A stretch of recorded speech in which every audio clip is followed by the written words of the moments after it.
Assalamualaikum warahmatullahi wabarakatuh. Perkenalkan, nama saya Septiana Maharani Dewi. Di sini saya akan mempresentasikan tugas akhir dari TTKI berjudul Analisis Regresi Postur Tubuh dan Beban Kerja Mental menggunakan metode ROSA dan NASA TLX di PT Pertamina Patraniaga Integrated Terminal Semarang.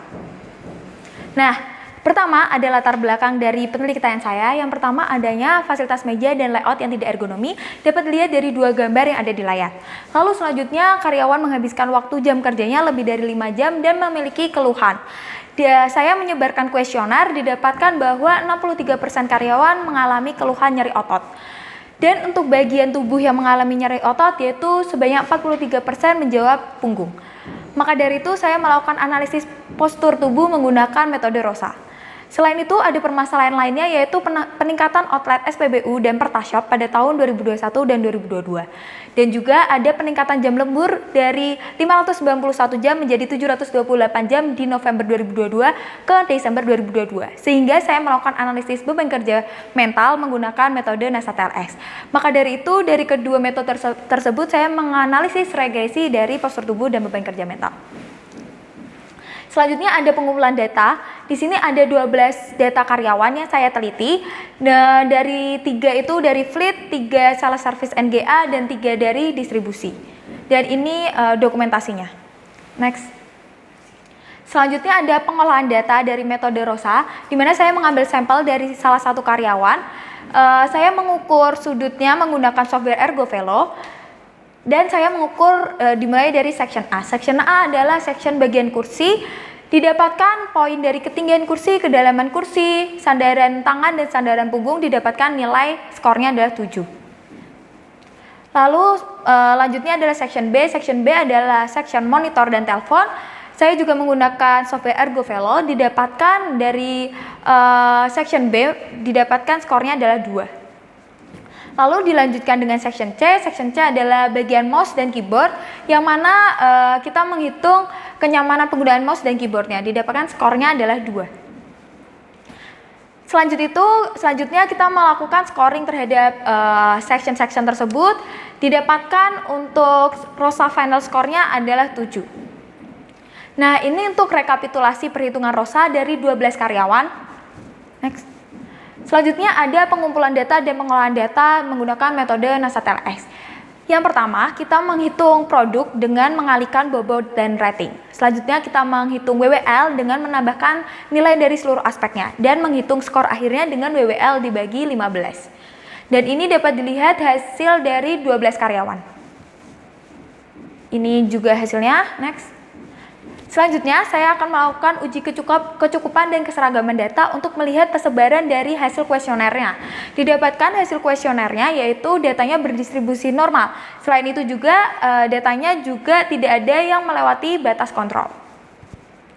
Nah, selanjutnya ada analisis ROSA dan NASA TLX. Didapatkan dari ketiga section tersebut adalah section A itu yang memiliki nilai paling tinggi dengan skor 44,22%. Selanjutnya untuk setiap divisi skor paling tinggi ROSA-nya adalah divisi sales, service, dan GA. Selanjutnya untuk beban kerja mental didapatkan aspek effort adalah aspek yang paling tinggi yang dirasakan karyawan untuk menyelesaikan pekerjaannya sebesar 27%. Selain itu juga perbandingan dari ketiga divisi, divisi fleet lah divisi yang mengalami beban kerja mental paling besar. Nah, selanjutnya adalah regresi. Jadi, setelah saya melakukan kedua metode tersebut, saya menganalisis regresi untuk melihat kaitannya antara kedua metode tersebut. Yang pertama ada uji korelasi, didapatkan hasilnya adalah sebesar 0,0034, yang berarti postur tubuh dan beban kerja mental hampir tidak terpengaruhi satu sama lain.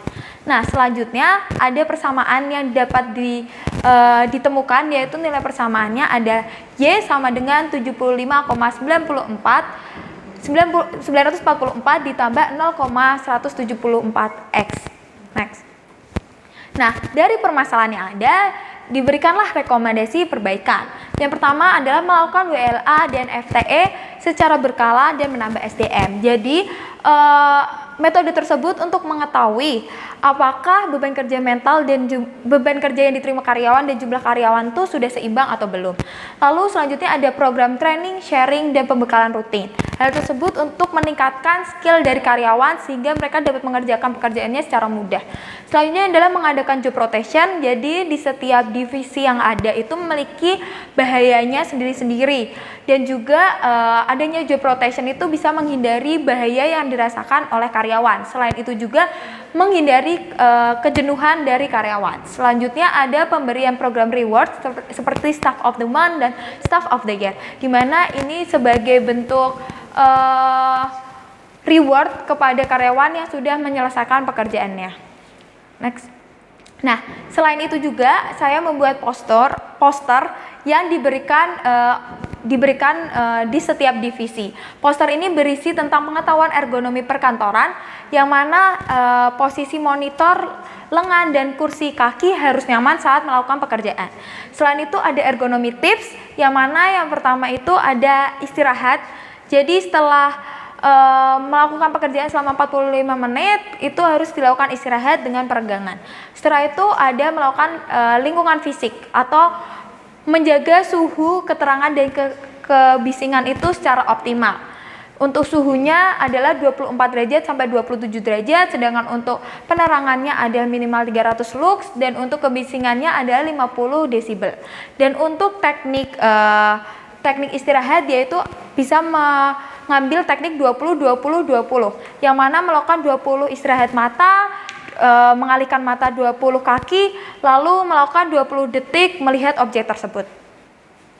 Nah, kesimpulan dari penelitian saya yaitu berdasarkan metode ROSA didapatkan 8 dari 12 orang mengalami adanya perbaikan postur, yang mana nilai dari ROSA-nya itu tinggi. Dan section A adalah section yang paling tinggi sehingga perlu perbaikan tempat duduk. Selain itu ada perhitungan NASA TLX didapatkan bahwa 6 dari 12 memiliki penilaian yang sangat tinggi, dan divisi yang mengalami beban kerja paling tinggi adalah fleet, di mana harus ada evaluasi terhadap beban kerja yang dirasakan oleh divisi tersebut. Dan aspek tertingginya adalah indikator effort sebesar 27%. Nah, hasil analisis regresinya bahwa kedua metode tersebut atau dua hasil tersebut hampir tidak ada pengaruhnya. Lalu selanjutnya perlu adanya perbaikan beban kerja mental dan postur tubuh karyawan. Next. Baik, sekian presentasi dari saya. Kurang lebihnya mohon maaf. Wassalamualaikum warahmatullahi wabarakatuh.